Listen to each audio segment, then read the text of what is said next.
get behind the barricade. I can't believe this is happening. All right. Did the Holy Father say what hotel he's staying at? Yeah, I think he's staying at the Y.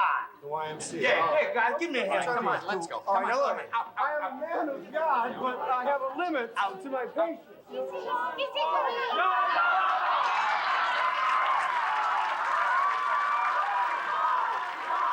Live from New York, it's Saturday night!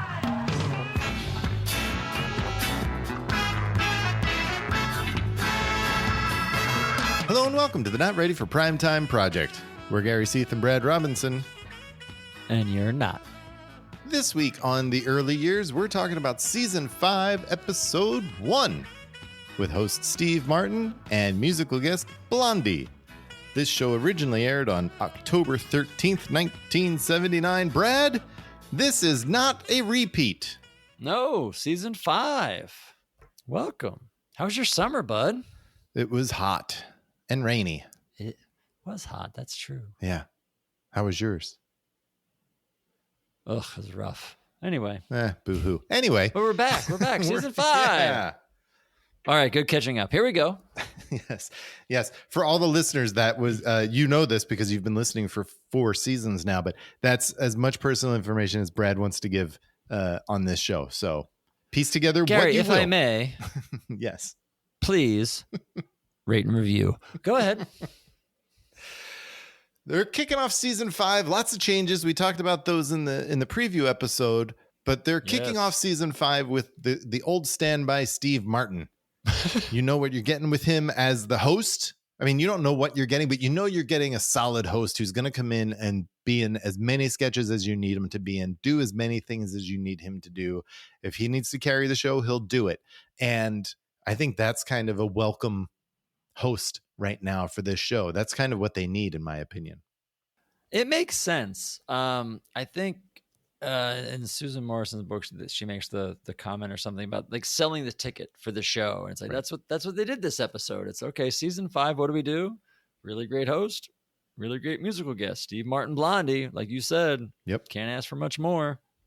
You know, interesting episode. There's obviously, especially looking at it now, I think you're going into it with a lot more thoughts and opinions and comments than you did in 1979, you know, knowing that John and Dan aren't there and it's Season 5 and it's the end of the run.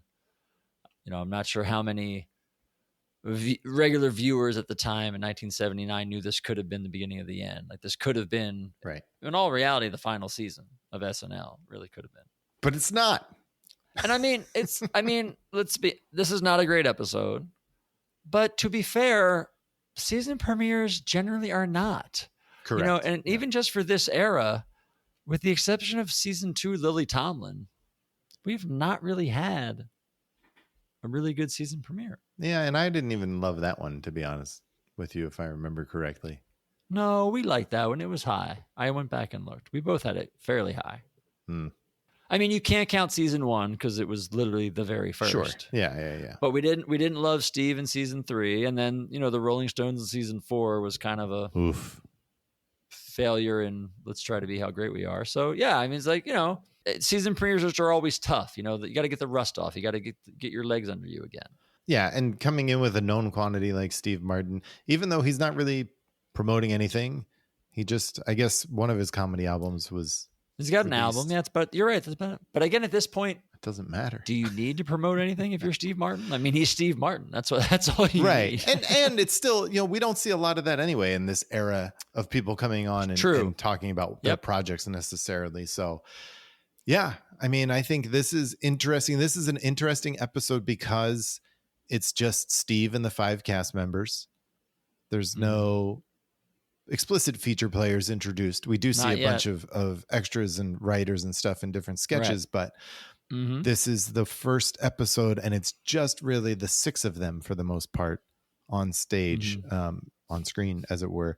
So it's interesting too. You see a lot of Steve. I was kind of surprised how much Steve we saw. No, you do. And it's funny, you know, after we watch it, you don't see, you know, you're mentioning the cast, but like you don't see a lot of Gilda. No. And she's, you know, at this point, I think still trying to do that Gilda Live touring show. Right. So she's running around a bunch. You don't see a lot of Lorraine. You get, it is a lot of Steve. It's a lot of Steve. It's a lot of Steve. There's a lot of Bill. Of course. We get a great cameo later in the show. Does Bill seem pissed off in this episode? Well, I mean, there's that one sketch where he's supposed to be pissed off. He's But playing. he seemed like pissed, like legitimately Bill Murray pissed. Yeah. I don't like, it felt like he was not acting. And then I saw him in Weekend Update and he still did not seem thrilled. Oh, I mean, the one sketch, I thought he did seem pissed, but I thought that was the character. And I mean, the Weekend Update, I don't know. I didn't get that from Weekend Update, but there's a lot of weight on his shoulders too. So there is, unfortunately. And as we talked about in the preview episode, like, which he was not happy about. Yes. A lot of weight put on his shoulders, but he can handle it. He does a fine job. So it's an interesting episode, I think. Should we just get into it? Yeah, I'd say interesting. It's not horrible. It's definitely interesting. There's definitely some bright spots in it. And like I said, I think it's one of the things looking back and watching this season, you got to try to not look at it as like the beginning of the end and try to enjoy it for what it is. Sure. And so going into that, not a bad episode. Not a bad episode. You miss Dan and John. Like, you just can't escape that. You miss John's. You miss John's energy, and you miss Dan's like everything. You miss Dan's talent, like talent and quality, and like and like accountability. So and those are two big entities that are hard. Like, Bill can never do that. Like, Bill's not that. Bill's his own thing. Right. So it's like you lose those two things and you're just hanging everything on Bill and Gilda to a bit. But Gilda, like, as we'll see, like, it's interesting. Remember season 4, tons of recurring characters came out. Tons of stuff we knew the audience would see. Right. What did we get this episode? Kirshner? Paul Schaefer's Don Kirshner? Don Kirshner. And kind of a Jerry Aldini, sort of. I was going to say. Like, no Gilda characters, because you can tell she's completely burnt out from her show. Right. So you're not seeing Emily Latella. You're not seeing Rosanna Dana. Like, none of her stalwarts are there. No. And I mean, Steve is in every sketch. He's there. And he's committed to every sketch. I got to give Steve Martin credit. Like, every sketch he is in, like, he is not phoning it in. He is giving it his all. Well, that's what I was saying at the beginning. It's like, he's someone that can come in and do these things and do them well and commit to them so that you want to buy into what he's doing. And he's really good at that. He is. Well, should we just get into it? Let's do it. All right. So the cold open starts with the Pope at the Monster Dome, and we see Garrett's working the door at the papal visit. So the Pope had just been in the States, right? Pope John Paul II just spent 8 days in the U.S.? Yeah, it was like his first ever trip to the United States, Philadelphia, New York, Chicago, D.C. It was a big deal. Big deal back in 1979. Yeah. So now we get, outside the arena, all of the different folks are trying to get in, and Garrett's working the door, making sure people are on the list. Rocking the beard. It's a big beard, too. So Lorraine comes as a nun. She can't get in. Jim Downey comes as a dry cleaner. He got the wine stain out. He can get in. Is this not the same set from like it is exactly, the Art Garfunkel episode? It is, right? Exactly the same. Yes.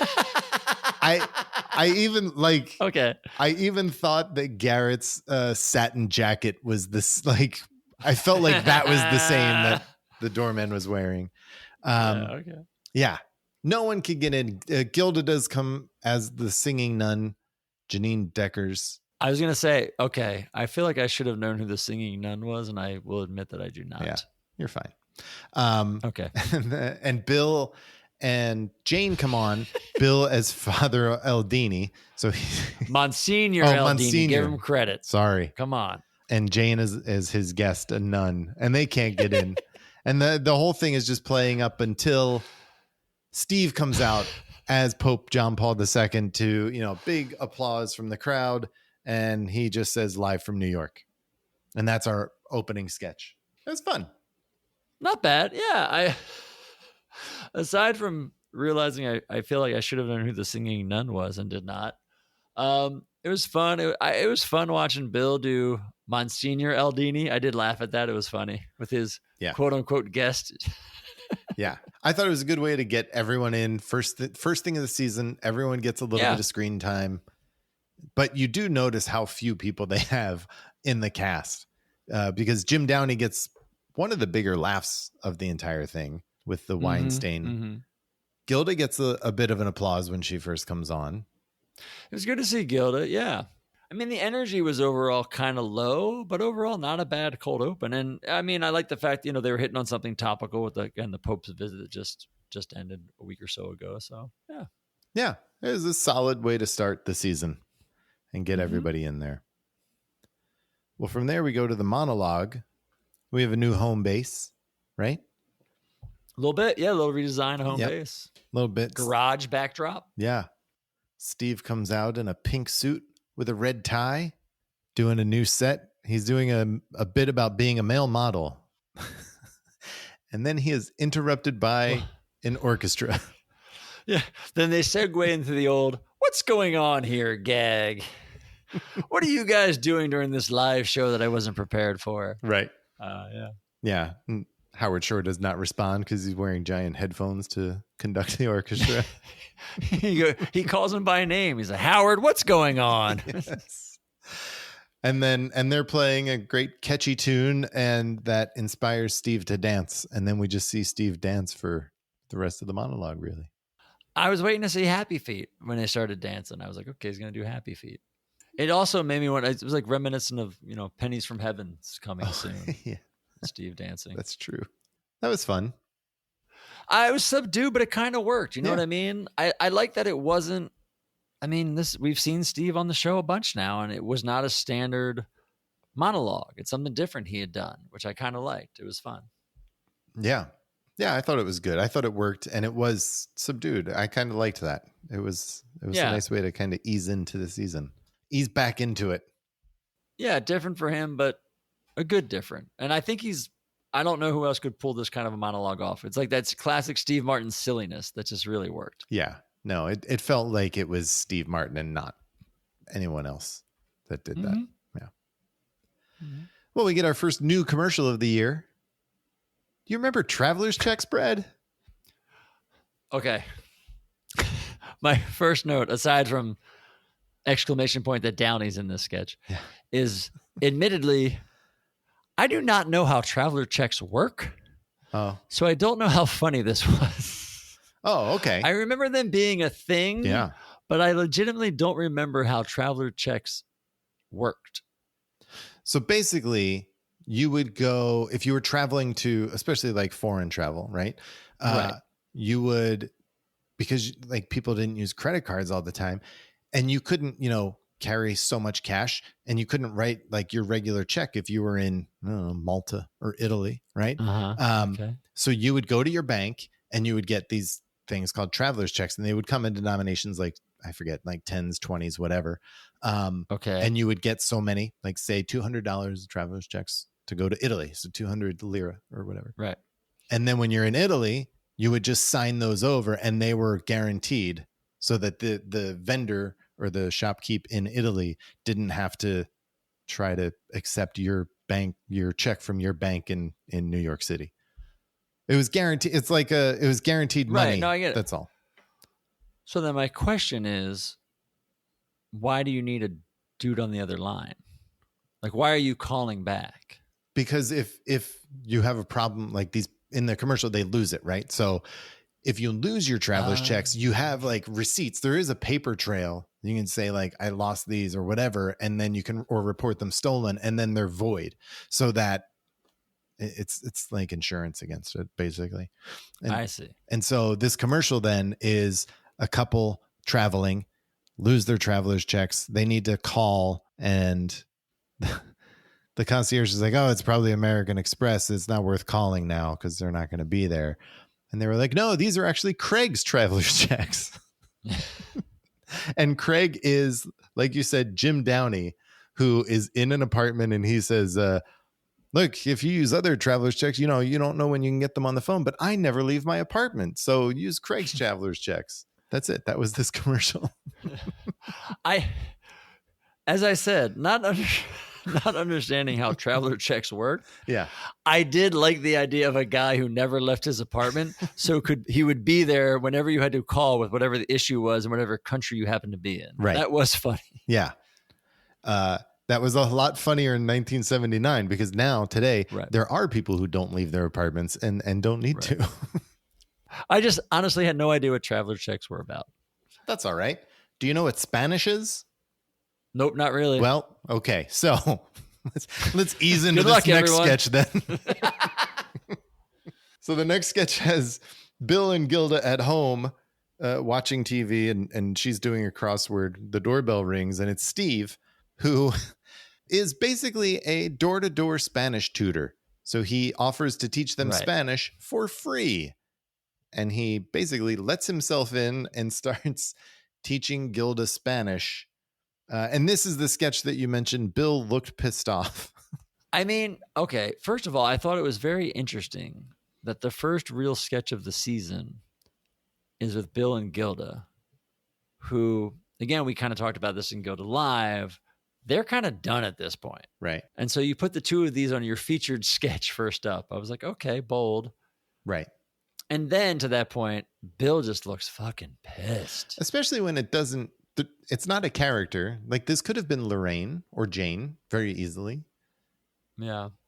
But yes. I mean, I get why you put them in the sketch because they're your two biggest stars, but knowing the backstory of it, it's like something just does not seem right in this sketch. Like the vibe is not good. Yeah. No, you're right.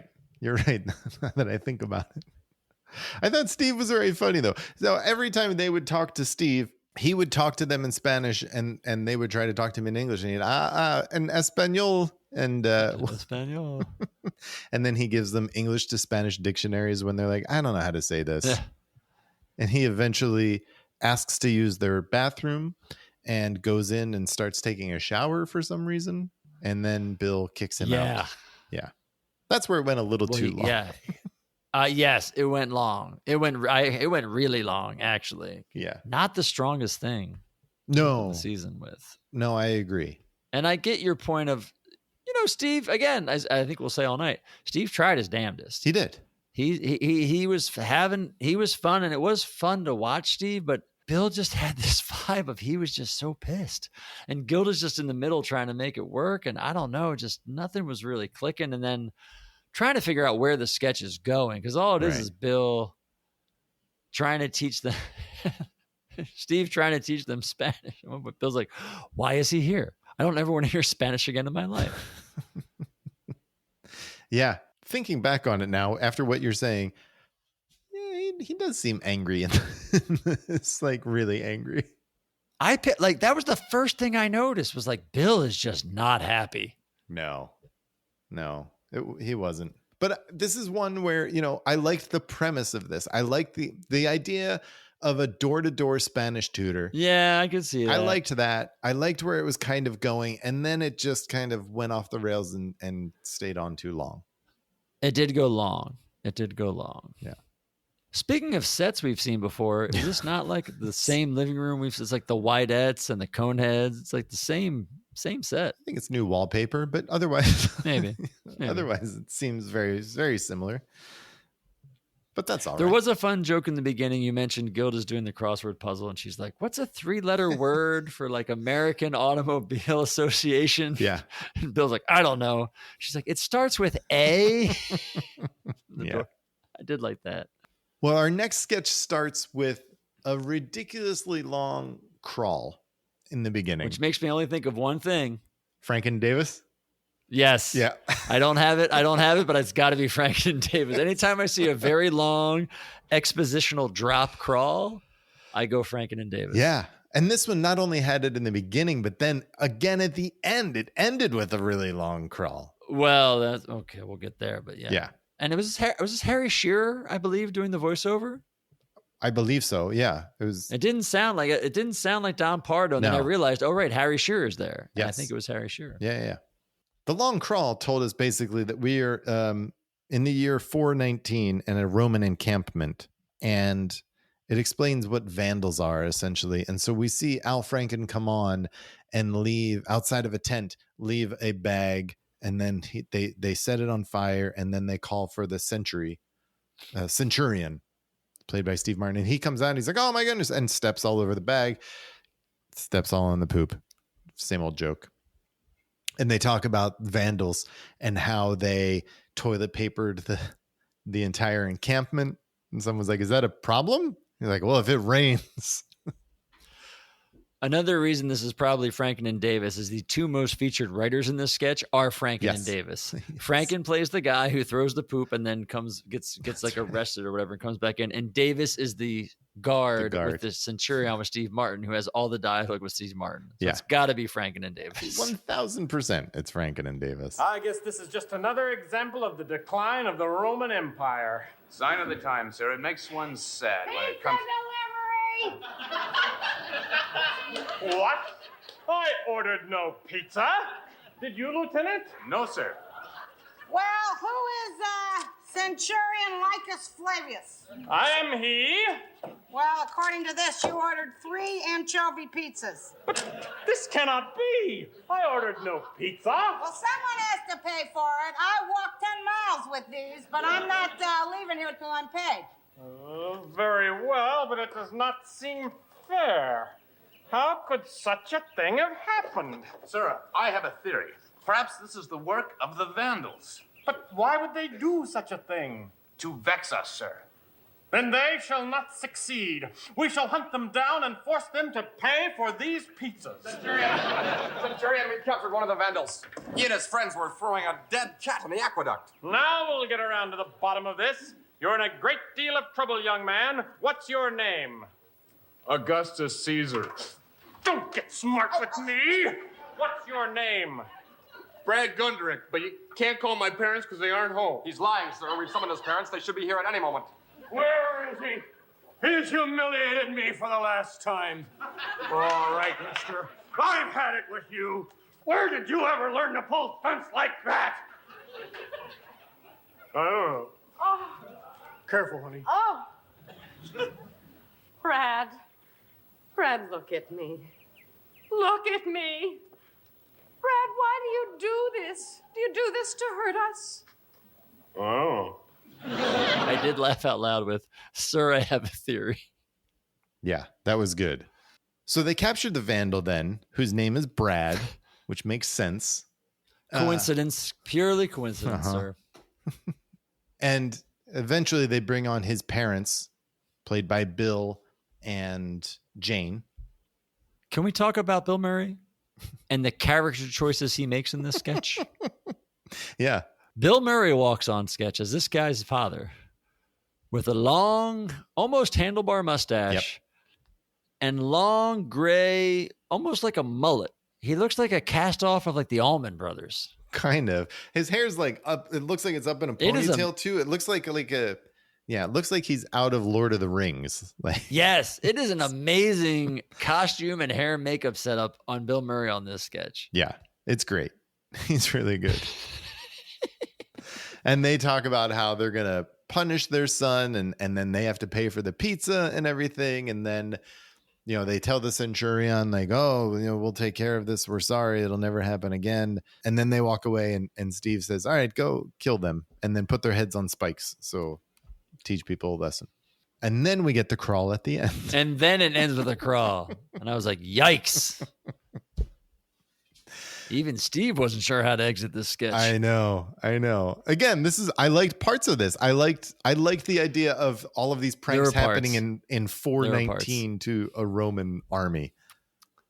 They took a weird kind of quick turn into making the Al Franken character like a teenager kid that his parents were reprimanding. Like it kind of came out of nowhere. They weren't setting it up that way. And then when it came up, I was like, oh, they're going there with this? Yeah. Okay. Yeah. It was a bunch of teenage pranks. It was just a weird, it was just a weird way they went to it. Right. Yeah. But I thought all in all, it was all right. Except for those crawls where they really did have to, like, again, Franken, and that was the other thing that made me think it was Franken and Davis. When they ended with the crawl, I was like, oh, Jesus, they ended with a crawl. But it was like so much detail that they went into in the beginning. I know. Like talking about the Gauls, and I was like, oh my God. Yeah, we're going really deep here. I don't know. Sometimes I feel like you shouldn't have to explain that much to get the joke, but dare I say it, this early in the season, how great is Jane? Yeah. She plays the mother, and she's great. She is great. She's great. Yeah. How great is Jane? How great. Man. Jane's the only one I feel like who doesn't give a shit about season 5. She's like, I'm still coming in. Yeah. Every week, like I normally do. It's a job. Get ready. I'm going to do it. Yeah. Yeah. Watch this, everybody. Yeah. Well, things to watch. Blondie. Blondie comes on and they perform their song Dreaming, which was from their recently released album Parallel Lines. Mm-hmm. Are you a big Blondie fan, Brad? I am not. I am not, only just because I don't know them. Not that I dislike them. It's a great tune. Yeah, this is great. This is a great song. This is a really good album. I really like this album. Okay. So you're a Blondie fan. You know Blondie. Kind of, yeah. Enough. Because here's my question. Yeah. Heart of Glass. Yes. Is it as big as we know of it now as it was then? Like, should they have played Heart of Glass? Or was it not as revered as it is now? No, I think it was. I don't think it was they had a bunch of number 1 hits, but I don't think yet. But that was off of their... Isn't Heart of Glass like their biggest tune? Is it their biggest one ever? Oof, maybe One Way or Another. That's the only one oh, right. One Way or Another. Right. I legitimately don't know because I know Heart of Glass, but I know it's newish at the time. So maybe it hasn't gotten to that status yet. No, I think it had. That was that was released the year before, but they had this new album. So the 2 songs that they play are their first 2 singles. Are the off singles of off the new album. Yeah. Right. So maybe that's why. I don't know. Which you always give credit for, playing your new stuff, of course. And it's a great song. Dreaming. Bill Kinney will bitch, play the hits, but whatever. Sometimes they actually like to play the new stuff. Yeah, I mean, I always like 1 and 1, but I'm with you. I agree. Yeah, but this song was a single that they released, so it's not like it came out of nowhere. I don't know. I really enjoyed this performance. It's just so funny, the juxtaposition of these 5 guys who all look very similar, and they're all bopping around very similarly throughout the song. And then Debbie Harry in the front, blonde, very different looking than the rest of the band, doing her thing. It made me realize the lack of really good female musical acts they've had on the show up to this point. Oh, interesting. Because my knee jerk was like, wow, this is the best female artist we've seen. And then I forgot, we had Patti Smith and of course Bette Midler last season. But when I think of female artists in this era up to this point, I'm thinking of Libby Titus, poor Phoebe Snow. But Phoebe Martha Snow's good. We had Linda Ronstadt. But she didn't play that well. You got your Anne Murray's. She's coming back this season. Your Betty Carter's. Don't pick on poor Judy Collins. There's I'm just no reason saying. for it. I was excited to see. I was excited to see a female led front band, and I thought they were awesome. I really enjoyed watching that. Yeah. They're a really solid band. Yeah, and she's good. I really like Debbie Harry. And the band's interesting too. Their music is interesting. If you look at their career, they don't stick to one genre necessarily. They kind of bounce around with what they do.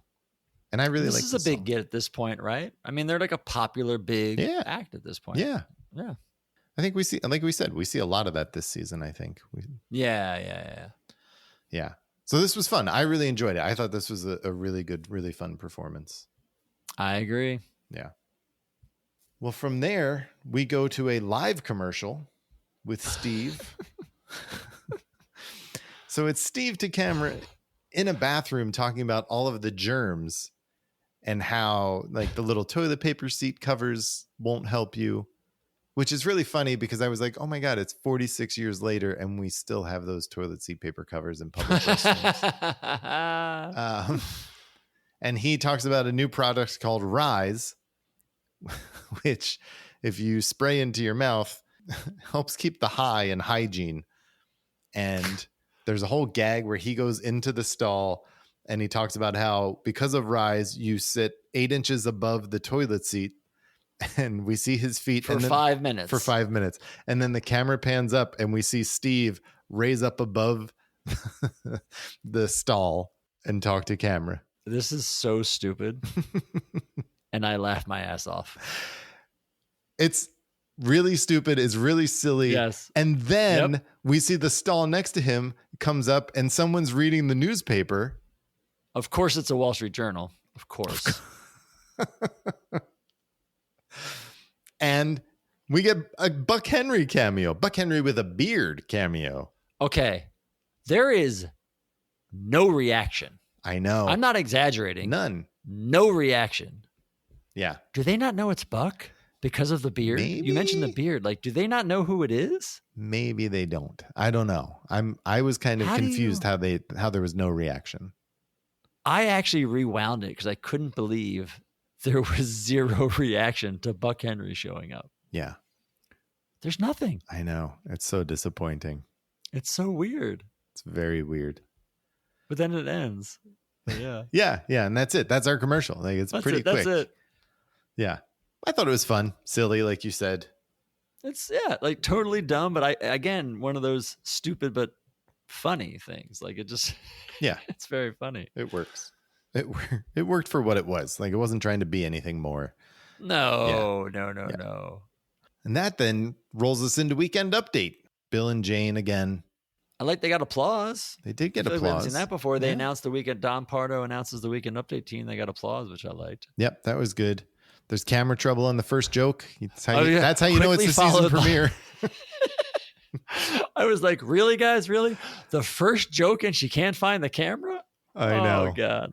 Oh, I just think it's so funny in those moments because Jane turns to the correct position, realizes the camera's not on her, then turns to where the camera is, and then they go to the correct camera, and she's left going back and forth. She got it right because she's a professional. How great is Jane? How great is Jane? Yeah, and then we roll through a bunch of topical jokes about Jimmy Carter, his mom, Mayor Koch, and there's a prostitute joke in there, Castro, Ford, Parrot. I noticed Bill had a clock with New Guinea behind him. She had New York, and Bill had New Guinea. I didn't notice that. Again, tells you how good Weekend Update was. Yeah. I'm noticing the clocks. A few more jokes, but then we get to Father Guido Sarducci, who gets a big reaction as expected. Mm-hmm. And he has been last season as well. And then he's talking about the Pope's visit to the States, talking about the merchandising and how they put the Pope's face on a t-shirt, so he should get some. And he calls it out. He's like, first they do it to Mr. Bill and then they do it to the Pope. I thought that was funny. That was a good joke. Yeah. The Mr. Bill line was funny. And even before that, he's like, you know, it's not just a shirt. Like if you want a shirt, you can go to JCPenney instead of going through the traffic and the crowd. Right. And then he does find the Pope in the pizza. And he has this picture frame of a pizza. Well, that's before. Hold on. Before that, he goes through the whole Pope recording albums bit, where he talks about how the Pope recorded an album, and he's like, "Oh, if you like Polish folk songs, this album's for you." And he talks about all the other popes who recorded albums. This is a very long bit. I know. That's why I wasn't going through it beat by beat. No, I'm just saying no, because it's a very long bit to get, and then it finally gets to Pope and the pizza. It's funny though. Yeah, it's funny. I've realized I have this like. I love Father Guido Sarducci. Like, it's hard to not love him. What was interesting about this particular Father Guido Sarducci, because I did think it was long, and after having seen him in Gilda Live, like in a different setting, different context, sure. I was thinking, why not give him his own like talk show segment or something like that, something different away from the Weekend Update desk? Why? I think it works so good here. But he doesn't need to be on Weekend Update. That's my only thing. He's not a correspondent. No, I hear what you're saying, but I feel like, I mean, now we're getting into like the history of the show, but I feel like most times you get characters in Update that don't work, and then they become exactly what you're saying, like a talk show sketch or their own sketch. Right. And some of them work great on Weekend Update. And I think he works great in this. I think it's the other way around. Like you get characters like Emily Lutilla, who doesn't work and looks at books any more than she was that one time. So then they put her at Weekend Update. And I'm just saying, I think he could have carried his own show, his own What do you sketch. give him, a talk show? I don't know. Probably. Oh no. Oh, I don't know, man. I don't know. I was just thinking, like, in this particular instance, I wanted there to be more for him to do and to play with than to just sit at the desk. And I think it's because of watching him at Gilda Live. But you liked him in Gilda Live? Because I didn't think he worked well in Gilda Live. I think different parts of that definitely worked.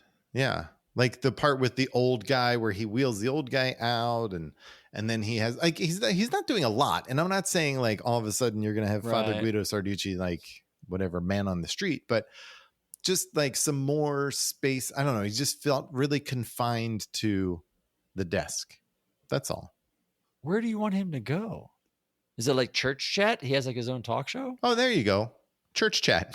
The original Really? Church Chat with no, because I don't want it to be like a conversation necessarily. Just some more space. That's all. Because he will do that eventually. Right. He gets out there and does. Right. I don't know. It's interesting because they use him so much on Update too. So I could see why you might say that. I don't know. I like him being constrained. I think it makes it work better. But that's it. That's our weekend. We're only update. going long because this bit is so long. Yeah. That was our weekend update. And then he wraps up and Bill actually says goodnight. Did you not even talk about Pope and the Pizza? Oh my God. We mentioned it. Do we need to go through it? I don't know. Go ahead. Explain it. No, I don't know. Some are easy to find. Some are hard. But I did have the note of like, man, they're really milking this bit. Yeah. Then again, it was easily the best part of Weekend Update. I mean, I didn't think Weekend Update was too bad. I mean, I just think they were all very topical jokes for, it's like that first show of the season. You're catching up on stuff from the summer. So you're like cramming a bunch of one-liners in there that Herb Sargent thought of in July and then puts in the show. I also think Bill was not happy in this sketch. And so it didn't help. Yeah, maybe. Like he looked pissed. He was reading bad jokes. He's like, I'm above this, and just was miserable. Maybe. Oh, well, after Weekend Update, we go to Great Moments in Rock History with Don Kirshner. So Paul Schaefer comes back as Don Kirshner, and he talks about Carole King and her process for writing the song You've Got a Friend. And we cut to, basically, it's like a recreation, right, of her Upper West Side apartment. And she's saying goodbye to her, I guess, lover, boyfriend, Steve Martin at the time. Oh, maybe. And he really doesn't want to go. He's depressed for some reason. And she's like, I need you to go because I'm like 90% done on this song. And he walks outside and Garrett's there to mug him. Garrett stabs him and she starts singing, just, you've got a friend, just call out my name. And then the rest of the sketch is pretty funny of Steve having just been stabbed and now he's bleeding all over, calling out her name for help. And she doesn't hear him because she's singing. Okay, give me your cash. Close your eyes and think of me. You can't get away with this. And soon You've got a friend in there. All I have to do is call. Listen, you can hear her sing. Yeah, I hear. See? I hear. I'll just call her. So. Yeah, I'm shaking, man. Oh! You just call out my name. Carol! Wherever I am. Please! God, Carol, for the love of God! Hurry, Carol, run! See you again. Carol, call an ambulance!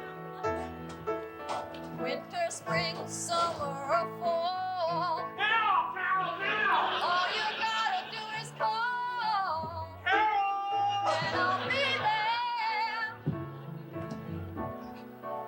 I'm on the steps, Carol! Help me, Carol! Please!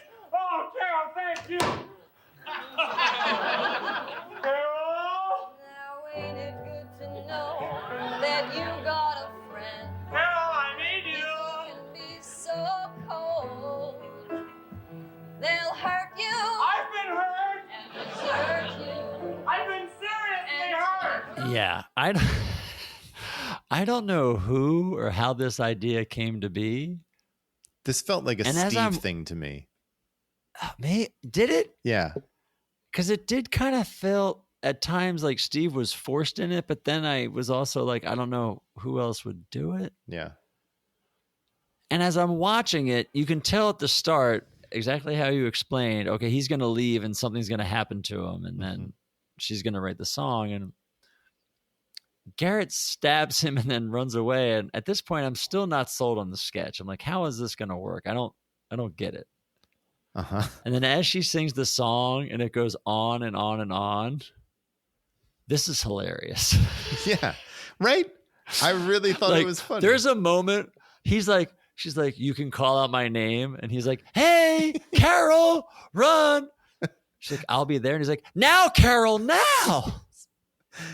And there's a point where like he's like walks up the steps to her window, and he's like yelling, and she walks over to him and she closes the window. Yes. I laughed out loud. I literally laughed out loud. It was so funny. And then it just kept going and going. She's like, you can call out my name. And he screams, Carol King. That was best. That was my favorite when he calls out Carol King. It started out slow and it took a little while, but it got there. Like it definitely got there. And just watching Steve yell was hilarious. Yeah. It was completely unexpected. And like I said, it took me a couple minutes, but once I bought in, it's so good. Yeah, I really liked it. And it really, to me, it felt like it felt like his sensibility of like, I'm getting stabbed and I'm actually calling your name.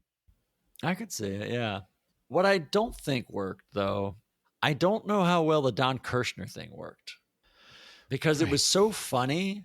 And then they went back to Paul as Don Kirshner, kind of wrapping up the episode of Great Moments in Rock history. Right. Yeah.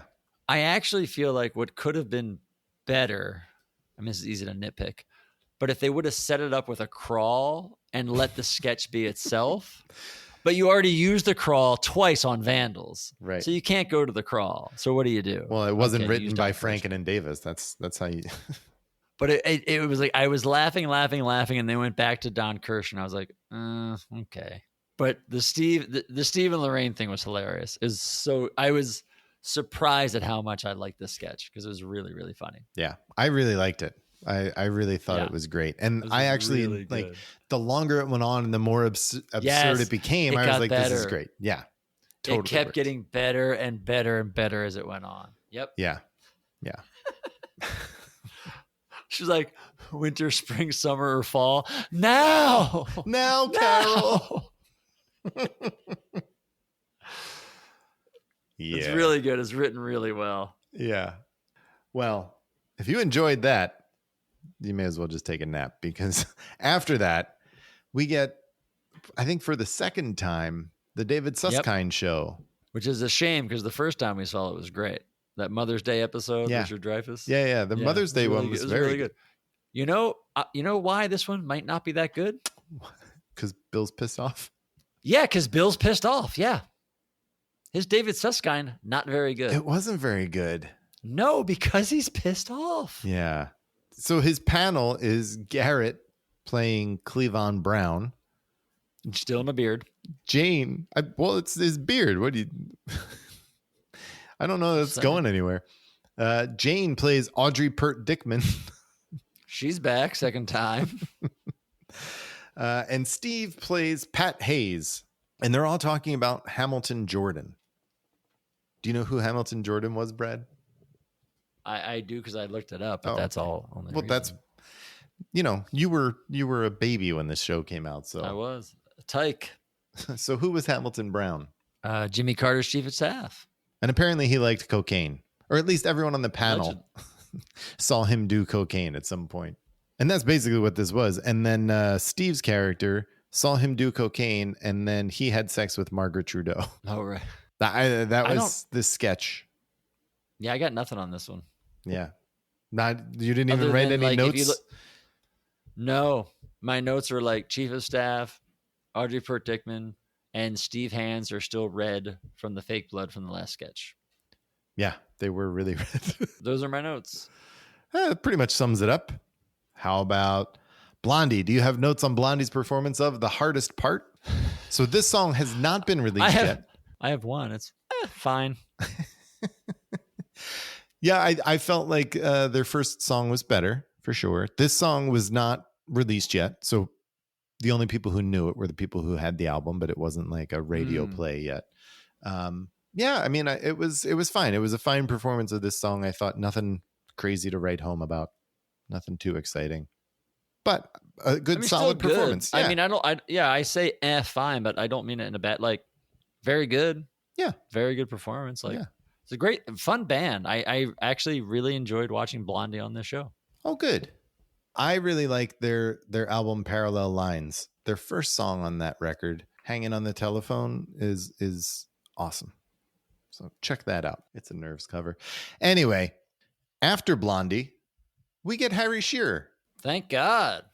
Not announced. Nope. Just shows up. Don't really, you're not expecting him at this point, but he comes on and talks about the Bolshoi Ballet. This is just how Bill showed up. Just shows up on screen. You're like, who's this dude? Right. On his first episode. And so basically he gives the overview on this Russian ballet that due to some problems is basically shadowed by the Russian army. And now we watch a performance. Steve Martin plays Cupid. Gilda plays a woman ballerina, and then everyone else is a Russian soldier, and they are dancing behind them. Like Jane is dressed as a Russian soldier dancing behind them. So is Bill. That's what this is. It kind of is kind of like Bad Ballet, except it's Russian ballet. I did have the note. This was kind of like Bad Ballet and Dancing in the Dark had a bastard child. Yes. Right, because it's Steve and Gilda dancing. It's Steve and Gilda doing dancing. Oh, that's good. That's that. Yeah. There wasn't much here, in my opinion. You got to see a bunch of the writers. I completely missed the whole thing about the guards. Yeah. Like what that was supposed to be about, which I think is the crux of the sketch. Yeah. It doesn't make it. Did I miss it? Did you miss it? Did everyone? Maybe we both missed it. I mean, I understood the gist of it, but I don't know why they were there. Like they said they were there, but I don't know why there were so many of them and it was so prevalent. Yeah, I don't know. Maybe there's something that we should have looked up, but we didn't. Maybe it kind of feels like maybe Harry Shearer was digging deep into the well to create something like this, but I don't know. I will say Steve is all in on this sketch. Yeah, he's got a great costume and like pink spandex with flowers around, and he's shaking and dancing. Like again, the whole night, Steve is fully committed to everything he is in. 1000%. Steve and Jane are the two that are like all in this entire show. I can't say that. You about mentioned it. anybody Jane's else. funny in this episode. She plays the guard, and she's like watching Gilda. And there's times where she like Gilda's in a chair, and then Gilda is picked up and taken away. So Jane sits in the chair, and then Gilda gets thrown back on the chair on top of Jane. Yeah, and I did like at the end, Steve and Gilda dance off, and all the guards are left on stage for the applause, and Harry Shearer walks out with flowers, and like all the guards start taking a bow for the applause. Right. Like that was funny. Yeah, that was funny. I mean, there were parts that worked. I mean, yeah, Steve dancing was funny. I couldn't figure out what the hell was going on, and then there were just so many of the guards I didn't understand. I'm like, what did I miss? Yeah.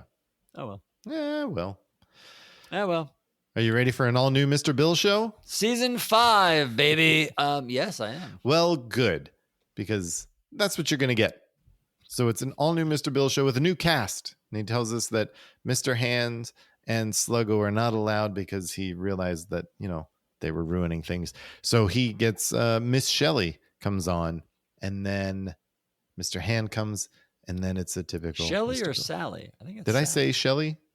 It's Sally. You did say It is Shelley. Sally. I thought it was Sally. Okay. Sorry. It's another Mr. Bill. There's some funny jokes. Little long, no? A lot long. Yeah. Okay.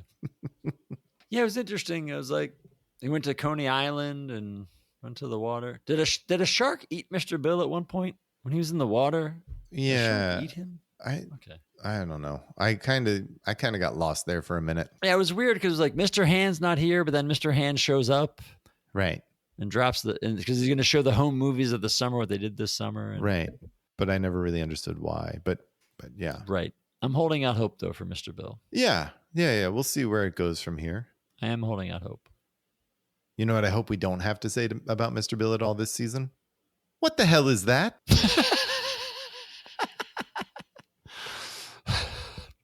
All right.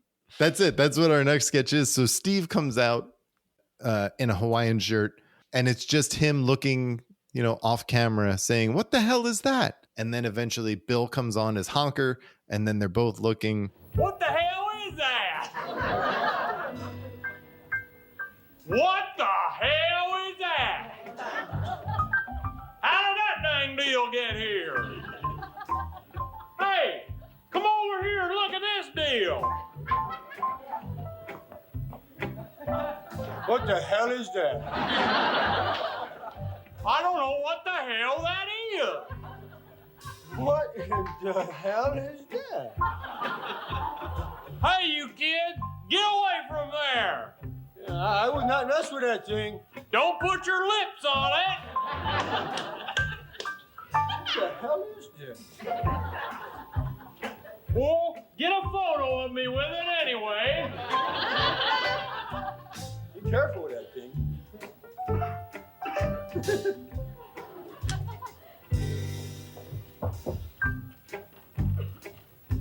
Oh, I know what that is. Well, what the hell is it? What the hell is that thing? I don't even care what it is. What the hell is it? I don't know what the hell that thing is. Oh, I know what it is. Oh, yeah. It felt like a Second City or Groundlings type sketch or something. Yeah. I mean, it's really good. Yeah, I thought it was a lot of fun with the two of them. I mean, it's kind of like Navin Johnson meets the Honker. Like it felt like Steve was doing Navin Johnson. We haven't seen Navin Johnson yet because the jerk hasn't come out, but it felt like he's doing Navin Johnson. Yeah, that's a good point. Yeah. I think this is great. It's funny. It's short. It's just two guys doing their characters. It's just two of the greatest doing what they do. Yeah. And then they come back on. What was that? Yeah, they walk off. Yeah. Oh, I know what it is. Right. And then they leave. Yeah. And they come. Yeah. Yeah. Really funny. It was really good. It's so simple and it's so good. It's just, you just put two guys who are all-stars and let them do their thing. And it really felt like, hey guys, we're 70 seconds short. Just go out there and do something. Oh, I don't think so. You don't think so? I think this is like, we got a great bit. Let's put it on. Maybe. I don't think this is you're saying it's like filler. Like we need something to fill it definitely could have been. They're that good that it totally could have been like something that they knew. Maybe. I don't know. It's so good. It's so good. I can't call this filler. It's so good. Go on. Tell me again how good it is. How good is it? It's so good. How many so's is that? Like 4. This isn't filler. I think it was really good. I'm just saying. It was. It could have been. But you think they might have just thrown this up at the last minute? I didn't say that. I said it could have been. Like, we're running short. And then it could have been hey, you two do this thing. It's funny. But that's it. That's our show. There's no more to argue about filler or not. I mean, look, it wasn't a great episode, I don't think, but it wasn't a horrible episode. It wasn't bad. It was fine. Yeah. I give it an okay. Like there's some good stuff in there and some stuff missed, but not bad. And again, as we said before, like season premieres, typically shaky. I was disappointed in the good nights that Buck Henry didn't come out. Oh yeah. Very standard good nights, quick and yeah, that's a good point. Yeah. I do think there's something missing though. You miss John's energy or just, tension of something could happen, and you just miss Dan's like thoroughness, like just the Dan. Like there is no other Dan. Well, yeah, I mean, you can't replace it. Dan's so you do miss those two. Dan's 1,000% commitment to a character and a bit every time is, look, you kind of get it with Steve here, but it's different. Like it's not the same. He's not a sketch performer like Dan was. Right. And I guess some people miss John. Sure. There's something to it. I mean, I will admit, I think Dan's hole is bigger than John's to try to fill, but there's something there still. And I don't think it's going to be hard to shake that. Like when Chevy left, you had Dan and John, like you had those two pieces, right, to make up for that. They're gone. You don't have anybody to really fill that. Like Bill's just something different. you know? So it's like you just can't fill that void, that two-punch void, which I think is just going to be, we're going to see time and time again, unfortunately. Yeah. And Dan just took up so much screen time. Like he filled so many holes. That's hard to backfill.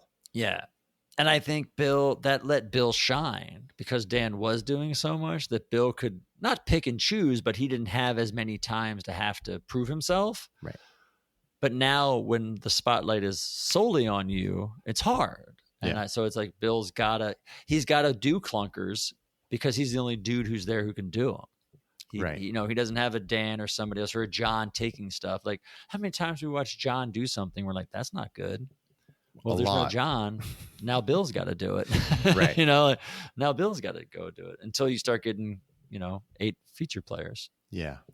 Yeah. Well, Brad, what are your best bits? Great moments in rock history. Surprisingly, going into it, I wasn't ready for it, but I love that sketch. Yeah. And what the hell is that? I think those two were great. Yeah. Those were my two as well. Yeah. Far and away, I thought were great. I will say I enjoyed Rise. I think part of that was because of Buck Henry. More of that was Buck Henry. Would you have enjoyed it more if he would have gotten a great reaction? Possibly. Yeah. Like I was let down. Yeah. I was legitimately as a viewer let down that like he wasn't rewarded for showing up. Maybe if he had a line or something, I don't know. But yeah, more Buck would have made that, I think, a little bit better. Yeah. And I think Vandals was too long, but it was something. And like the Spanish Tutor, right? Like I felt like there were a lot of core ideas that I liked There's tonight. stuff there. Yeah. And they just weren't. And Blondie was good. Blondie was great. Blondie was really Blondie great. was excellent. Like yeah. It was a lot of fun. Totally.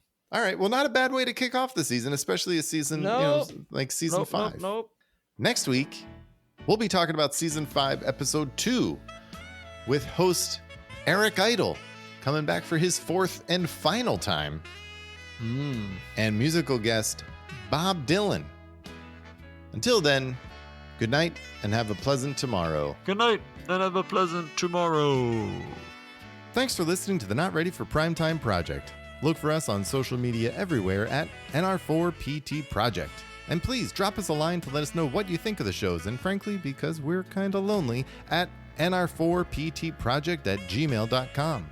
The Not Ready for Primetime Project team includes Brad Robinson and Gary Seath, occasionally hosted by Thomas Senna. Our announcer is Jason Taylor, who is not doing his job announcing these end credits. Edited by Topher Bagley, and the original music by Jacob Spiewak. Please remember to rate and review wherever you watch and or listen to the show. Thanks for listening. Good night, and have a pleasant tomorrow. Brad, why do you do this? Do you do this to hurt us?